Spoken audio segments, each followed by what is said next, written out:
आज मैं बताने जा रहा हूँ हज सबसे पहले किसने किया था और कब से शुरुआत हुई थी।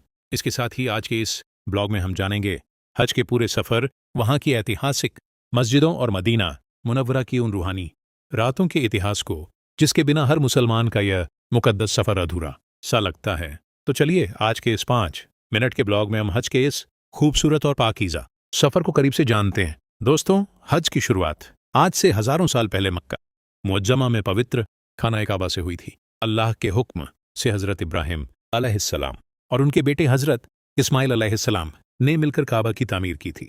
जब काबा मुकम्मल बनकर तैयार हुआ तब अल्लाह ने हज़रत इब्राहिम अलैहिस्सलाम को हुक्म दिया कि वे पूरी इंसानियत को हज के लिए पुकारें।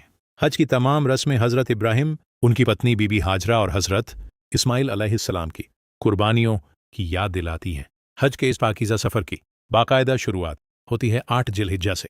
इस दिन दुनिया भर से आए लाखों हाजी एहराम बांधकर मक्का शरीफ से मीना की तरफ रवाना होते हैं। मीना को तंबुओं का शहर भी कहा जाता है, जहां लाखों सफ़ेद तंबू लगे होते हैं। यहाँ हाजी दिन और रात की नमाजें अदा करते हैं और इबादत में मशगूल रहते हैं। मीना वही ऐतिहासिक जगह है जहां हज़रत इब्राहिम अलैहिस्सलाम अल्लाह के हुक्म पर अपने प्यारे बेटे हज़रत इस्माइल की कुर्बानी देने जा रहे थे और अल्लाह ने उनकी वफादारी कबूल करके जन्नत से दुम्बा भेज दिया था। इसके बाद आता है हज का सबसे बड़ा और सबसे अहम दिन हिज्जा, जिसे अराफात का दिन कहा जाता है। सुबह होते ही सभी हाजी मीना से अराफात के मैदान की तरफ बढ़ते हैं। हुजूर सल्लल्लाहु अलैहि वसल्लम ने फरमाया है कि हज ही अराफात है, यानी जो इंसान इस दिन अराफात नहीं पहुंच पाया उसका हज मुकम्मल नहीं होता। इसी मैदान में वह मशहूर ऐतिहासिक मस्जिद है जिसका नाम है मस्जिद ए नमिरा, मस्जिद ए निमरा। यह है कि इसमें सिर्फ बड़ी खासी 9 जिलहिज्जा के दिन हज की नमाज पढ़ाई जाती है और हज का खुतबा दिया जाता है। बाकी पूरा साल यह मस्जिद खाली रहती है। यहाँ मस्जिद ए नमिरा में और इसके आसपास लाखों हाजी रो रो कर अल्लाह से अपने गुनाहों की माफ़ी मांगते हैं। 9 जिलहिज्जा का सूरज डूबते ही हाजी नमाज पढ़े बिना अराफात से मुज़दलिफ़ा की तरफ रवाना होते हैं। मुज़दलिफ़ा में हाजी खुले आसमान के नीचे रात गुजारते हैं। मगरिब और ईशा की नमाज एक साथ पढ़ते हैं और अगले दिन शैतान को मारने के लिए छोटे छोटे कंकड़ चुनते हैं। फिर आती है 10 जिलहिज्जा यानी ईद का दिन। सुबह की नमाज के बाद हाजी वापस मीना आते हैं। यहाँ आकर वे बड़े शैतान को कंकड़ मारते हैं, अल्लाह की राह में कुर्बानी देते हैं और मर्द अपने बाल मुंडवाकर एहराम खोलते हैं। इसके बाद हाजी मक्का शरीफ जाकर काबा का तवाफ करते हैं, जिसे तवाफ ए ज़ियारत कहा जाता है। इसके बाद 11 और 12 जिलहिज्जा के दिन भी बहुत अहम होते हैं। इन दिनों में हाजी मीना में ही ठहरते हैं और रोज दोपहर के बाद तीनों शैतानों को कंकड़ मारते हैं। मीना की इसी घाटी में एक और बहुत मुकद्दस मस्जिद है जिसका नाम है मस्जिद ए खिफ, मस्जिद अल खैफ। इस मस्जिद का इतिहास भी बहुत पाकीज़ा है, क्योंकि यहाँ हमारे नबी पाक के साथ साथ इतिहास जिनके करीब 70 से ज़्यादा अंबिया किराम यानी अल्लाह के पैगंबरों ने नमाज अदा की है। 12 जिलहिज्जा को कंकड़ मारने के बाद हाजी मक्का वापस लौट आते हैं और हज की रस्में मुकम्मल होती हैं।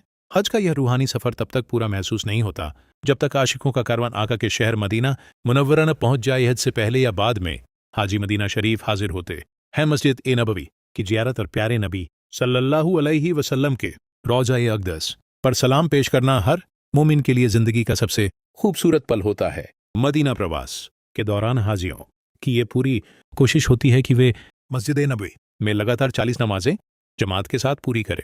हदीस शरीफ के मुताबिक जो शख्स मस्जिद ए नबवी में बिना कोई नमाज छोड़े 40 नमाजें मुकम्मल करता है, उसके लिए मुनाफिकत और जहन्नम की आग से बरी होने की बशारत है। मदीने की गलियों में गुजारे वो दिन और मस्जिद ए नबवी की वो 40 नमाजें हाजियों की रूह को पाकीज़ा कर देती हैं और आंखों में आंसू छोड़ जाती हैं। हज और मदीने का यह सफ़र हमें यह सिखाता है कि अल्लाह की नज़र में कोई अमीर या गरीब, काला या गोरा नहीं है, सब एक बराबर हैं। जब दुनिया के कोने कोने से आए लोग एक ही रंग में रंगे नजर आते हैं तो वह मंजर बयान से बाहर होता है। तो ये था हज और मदीने का वह मुकद्दस सफ़र जिसने पूरी दुनिया को भाईचारे, इंसानियत और मोहब्बत का पैगाम दिया। उम्मीद है आपको हज के इस सफ़र के बारे में जानकर बहुत अच्छा लगा होगा। अगर आपको ये वीडियो पसंद आई हो तो इसे लाइक और शेयर ज़रूर करें और कमेंट बॉक्स में सुभान अल्लाह और लब्बैक लिखना न भूलें। ऐसी ही और भी बेहतरीन जानकारियों के लिए हमारे चैनल को सब्सक्राइब ज़रूर करें।